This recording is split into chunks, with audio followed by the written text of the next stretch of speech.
Big boss season 8లో ఉన్నటువంటి big boss హౌస్లో ఉన్న కంటెస్టెంట్లలో మొదటి వారం ఏ కంటెస్టెంట్ ఎలిమినేట్ కాబోతున్నారు, వారు ఎందుకు ఎలిమినేట్ అయ్యే అవకాశం ఉంది, అసలు బిగ్ బాస్ హౌస్లో ఉండేటువంటి అర్హత ఎవరికి లేదు అనే దాని మీద మనం విశ్లేషణ చేసుకునేటువంటి ప్రయత్నం చేద్దాం. ప్రస్తుతం మనతో పాటు ఉన్నారు ప్రముఖ సినీ క్రిటిక్ దాసరి విజ్ఞాన్ గారితో మాట్లాడదాం. విజ్ఞాన్ గారు, హాయ్ అండి. నమస్తే. ఇప్పుడు బిగ్ బాస్ హౌస్లో ఉన్నటువంటి కంటెస్టెంట్లలో ఏ కంటెస్టెంట్ మొదటి వారం ఎలిమినేట్ కాబోతున్నారు, ఎందుకు ఎలిమినేట్ అయ్యే అవకాశం ఉంది అంటే ఏం చెప్తారు? ఎలిమినేషన్ ఎప్పుడైనా సరే నామినేషన్ ప్రక్రియ ప్రకారమే జరుగుద్ది. కానీ నామినేషన్స్ కంటే ముందే కూడా చాలామందికి వీళ్ళు వెళ్ళిపోతారు అనే క్లారిటీ వచ్చింది. ఫస్ట్ చాలామంది నాతో సహా అనుకున్న విషయం ఏంటంటే నాగమణి కంటే వెళ్ళిపోతాడు అని.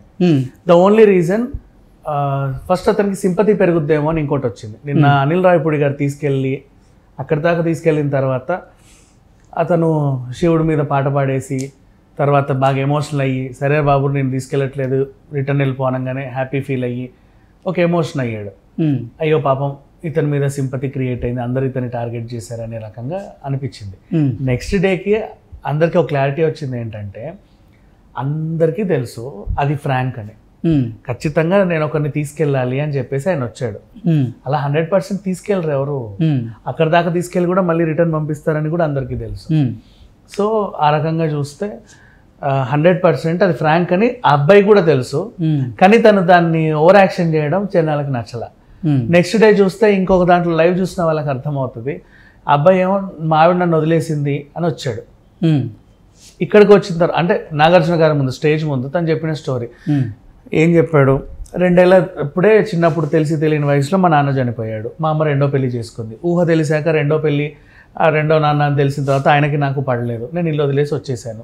నేను ఇల్లు వదిలేసి వచ్చిన తర్వాత మా అమ్మ క్యాన్సర్తో చనిపోయింది, నాకు ఇక్కడ ఎవరు లేరని చెప్పేసి నేను యూఎస్ వెళ్ళి పెళ్లి చేసుకున్నాను, ఒక పాపను కూడా తండ్రి అయ్యాను. కొన్నాళ్ళ తర్వాత ఆమె నన్ను వదిలేసింది పోరా అని, ఎవరూ లేక నేను ఇక్కడికి వచ్చాను, బిగ్ బాస్ నాకు సెకండ్ జన్మలాగా అనుకుంటున్నాను అన్నట్టుగా స్టోరీ చెప్పుకొచ్చాడు. నిఖిల్తో నిన్న పక్కన కూర్చొని మా ఆవిడే నాకు ఈ డ్రెస్లని కొనిచ్చి లోపల పంపింది అన్నాడు. సో ఇలా చూసుకుంటే అంటే టంగ్ స్లిప్ అనేది ఉంటుంది మామూలుగా, కానీ ఆతృత ఏంటో అంటే ఒక ఎమోషనల్ స్టోరీ ఉంటే బిగ్ బాస్లో రన్ అవ్వచ్చు అన్నట్టు ఆల్రెడీ స్టోరీ ఫిక్స్ చేసుకొని రాలా. అది నిజమో కాదో తెలియదులే, కానీ ఇప్పటి వరకు కూడా చాలా మందికి అయ్యో పాపం అని అయితే అంటున్నాం. నిజంగా జరుగుంటే పాపమే కదా, అవును, ఎవరికైనా సరే. అంటే బిగ్ బాస్ హౌస్లోకి ఎంటర్ కాకముందే ఈ కంటెస్టెంట్లుగా వెళ్తున్న వాళ్ళు ఏంటంటే ఒక పక్కా వ్యూహంతో, సింపతి అనే ఒక ట్యాగ్తో, ఒక కార్డ్తో లోపలికి వచ్చే ప్రయత్నం చేస్తున్నారు. అండ్ ఇంకా చెప్పాలంటే నిజంగా ఆ సింపతి విష్ణుప్రియకు ఉంది, కానీ ఆమె వాడల. విష్ణుప్రియ వాళ్ళ అమ్మ చనిపోవడం మనకు తెలుసు, అవునా, గతంలో కూడా మాట్లాడుకున్నాం పలు సంఘాలు. ఆమె స్టేజ్ దగ్గరకు వచ్చి మా అమ్మ కోసం మా అమ్మ చనిపోయింది, మదర్ సెంటిమెంట్ అసలు వాళ్ళ లోపలికి వచ్చి కూడా అసలు ఎప్పుడు ఆ ఫీలింగ్ అనేది తేలా. నేనంటూ ఏదో వచ్చాను, నాకంటూ ఒక ఐడెంటిటీ క్రియేట్ చేసుకోవడానికి తాపత్రయపడుతున్నాను, గెలిస్తే గెలుస్తాను, ఓడతాను, సర్వసంగతి అట్లాగే ఉంది కరాఖండిగా. మిగతా చాలా మంది కూడా mother sentiment, father sentiment, sister sentiment, wife sentiment. So ఇదే ఎమోషన్ మళ్ళీ శేఖర్ భాషకు ఉంది. ఎందుకు శేఖర్ భాషకు ఉంది అంటే తను వాళ్ళ వైఫ్ ప్రెగ్నెంట్ అండ్ మొన్నే శ్రీమంతం అయింది, 9th month, ఈరోజు రేపటి డెలివరీ అన్నట్టు ఉంది. సేమ్ ఇదే ట్యాగ్ రేవంత్ యూజ్ చేసుకున్నాడు, సింగర్ రేవంత్. కానీ అఫ్ కోర్స్ విన్ అయ్యాడు తర్వాత సంగతి, బట్ తను వాడలా. అంటే సెంటిమెంట్లు, బ్యాక్ స్టోరీలు బోల్డ్ మందికి ఉంటాయి, ఎవరు వాడలా. దీంట్లో మళ్ళీ మెచ్చుకోదగ్గ 2 కంటెస్టెంట్లు చెప్తా, యష్మి గౌడ అండ్ నిఖిల్. ఫస్ట్ వచ్చిన వీళ్ళిద్దరు కూడా, వీళ్ళేంటి గతంలో బ్రేకప్స్ ఉన్నాయి వీళ్ళకి కూడా, బ్రేకప్ అని చెప్పి కథలు పడలా. ఇంతకుముందు చాలా మంది పడ్డారు ఇలాంటి కథలు.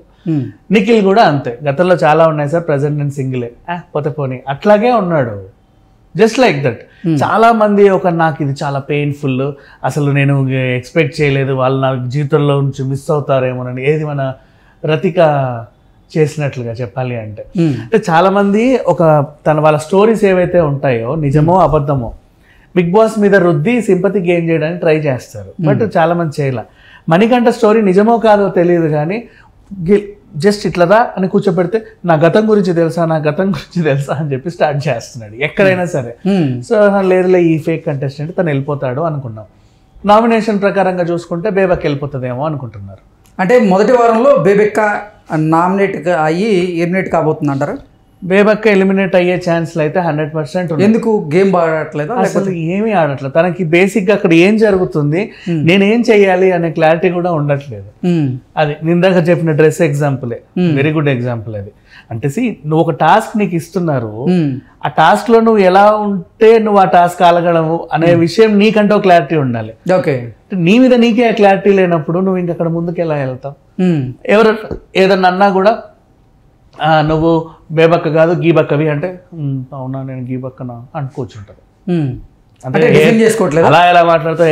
నో డిఫెన్స్, ఏం లేదు, అలా ఉందంతే. సో తను అన్ఫిట్ చెప్పాలి. బేబక్క నుంచి ప్రేక్షకులు ఏదైతే ఆశిస్తున్నారో ఆ కంటెంట్ బేబక్క దగ్గర నుంచి రావట్లేదు అంటారు. అంటే బేబక్ ఏమనుకుందంటే ఎవరు వీళ్ళందరూ తెలియని వాళ్ళు ఇన్స్టా ఇన్ఫ్లుయెన్సర్లు అంట, మనకు మించిన ఫాలోవర్స్ వీళ్ళకి లేనే లేరులే, మొత్తం మందే అక్కడికి వెళ్తే హవా అనుకొని వచ్చింది.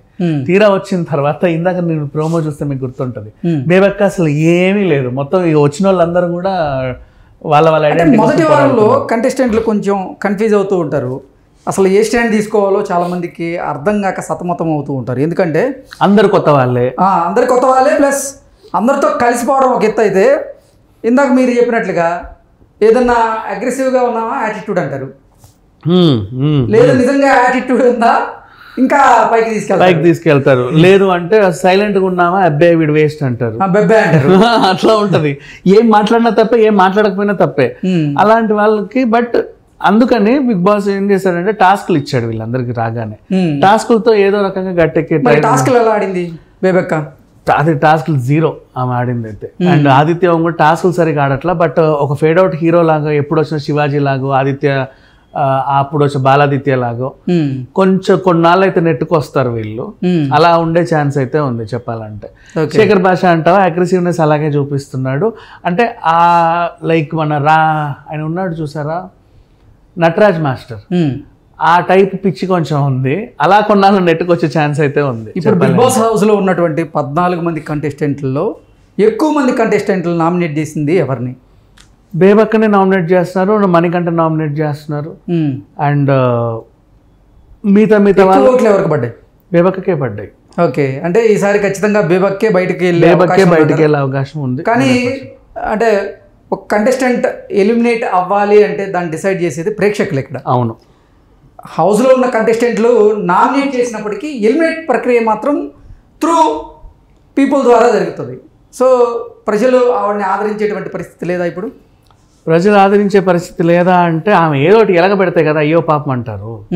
ఆమె ఏమి ఎలగబెట్టకుండా నేను ఇట్లాగే కూర్చుంటాను నాకు మీరు ఓట్లు వేయండి అంటే కూడా ఎవరు వేయరు.